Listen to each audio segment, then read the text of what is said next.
Hello, dear Cancer. Welcome to your September 2020 horoscope. As the month of September opens, the Sun and Mercury have been in the third house of the general Cancer chart for a little over a week. So you've probably been very busy getting stuff done. You've probably been doing a lot of multitasking, and you've probably been communicating a lot through various means, including in person. Perhaps you've been doing a lot of socializing or networking locally with your neighbors or your siblings or your friends. The energy reminds me of a butterfly flitting from flower to flower in your neighborhood garden. With Venus in your first house as the month opens, others probably see you as agreeable, at least for the most part.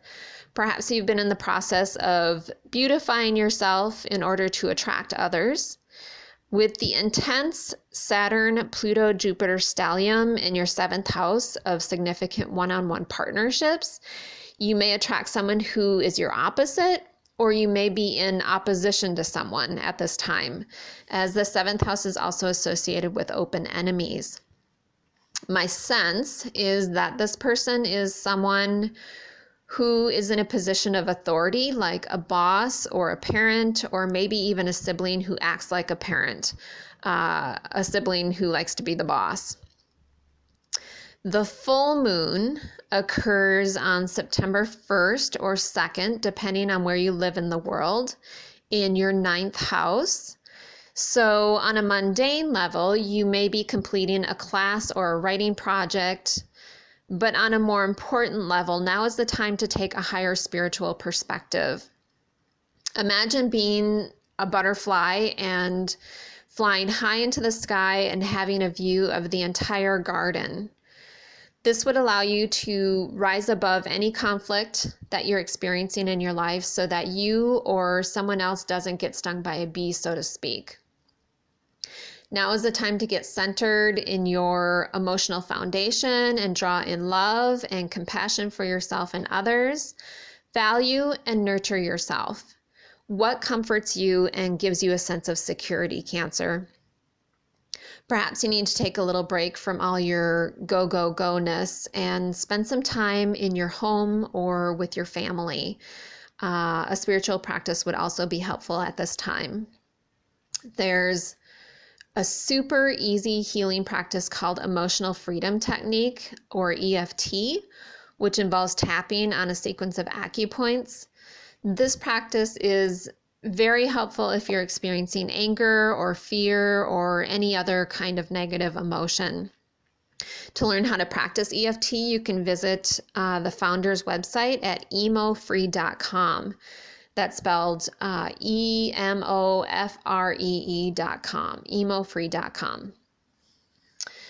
So as a result of nurturing yourself and coming from a place of love and compassion, you have the opportunity to learn something new and to experience transformation and growth within a significant one-on-one relationship, or relationships, plural. Or you may connect with others who are like-minded, or you may even experience an opportunity to make money from your business if you have one. Have faith at the full moon, dear Cancer, and broaden your mind and your perspective.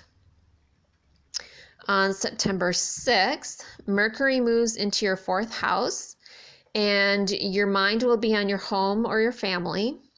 Perhaps you will entertain within your home or connect with a parent or a sibling. The sun will still be in your third house, so communication is highlighted during this time. Or maybe after the full moon, you need to withdraw into your home and you are reflecting on your past. On September 7th, Venus moves into your second house. At this time, you're probably valuing those you feel comfortable with. You appreciate familiarity and the simple pleasures in your life. Although you may also feel the urge to spend some money at this time. You may want to buy some nice things to beautify your home. And again, the ability to relate well with others might enhance your own personal finances during this period. On September 9th, Mars, the god of war, goes retrograde until mid-November in your 10th house, which means that your battlefield is in your career or with an authority figure like a boss or a parent, or maybe you need to take a look at your own inner authority figure. The purpose of Mars retrograde is to reassess how you go about getting what you want and desire, as well as your anger and your courage.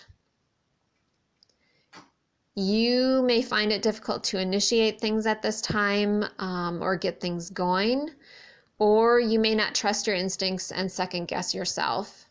You do not want to charge into a battle at this time. You need to re-strategize and to look before you leap.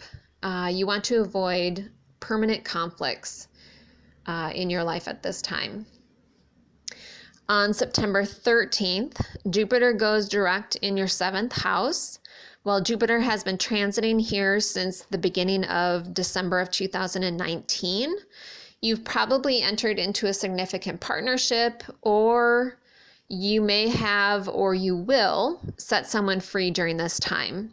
One thing that's for sure is that you've experienced a lot of growth in a significant partnership by going beyond your usual boundaries and exploring something new. While Jupiter has been retrograde since mid-May, it's been a time to integrate your new experience that you've had within a partnership and to realign your inner compass so that it points towards your new expanded truth. When Jupiter goes direct on September 13th, you'll be approaching a partnership from a new center of knowing, and you'll be able to move forward from this place. On September 17th, a new moon in Virgo takes place in your 3rd house. So this would be a great time to work on your communication skills.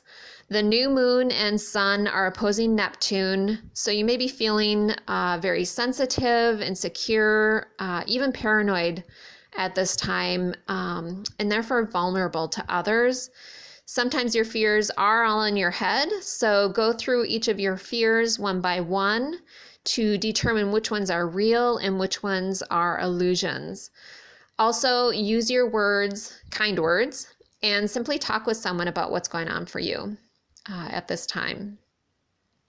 On September 23rd, the sun moves into your 4th house, and after having the sun transiting your 3rd house and experiencing a busy month, I'm sure you want to retreat into your shell, dear Cancer. It's time for the butterfly, the monarch butterfly, to make its migration home.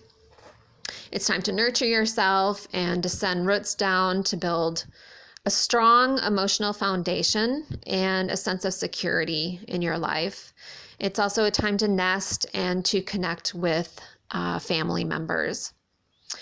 Lastly, on September 29th, Saturn goes direct in your 7th house. Whereas with Jupiter, you've been exploring beyond boundaries in a significant partnership. With Saturn, you've been defining boundaries or commitments within a partnership. So while Saturn has been retrograde since almost mid-May, you've probably been redefining a partnership as well. You may have been analyzing the significance of a relationship or whether you're moving in the same direction, and you've matured in some way. So when Saturn goes direct, it's time to define your partnerships and commit to quality relationships that are realistic and that meet your needs. If you are single, you may have been feeling very lonely while Saturn's been transiting your 7th house, and you may commit to a relationship for the first time. So, okay, dear Cancer, I hope this gives you some insight into the energies that are at play for you this month and how to work with them. I hope you have a meaningful month with the members of your tribe.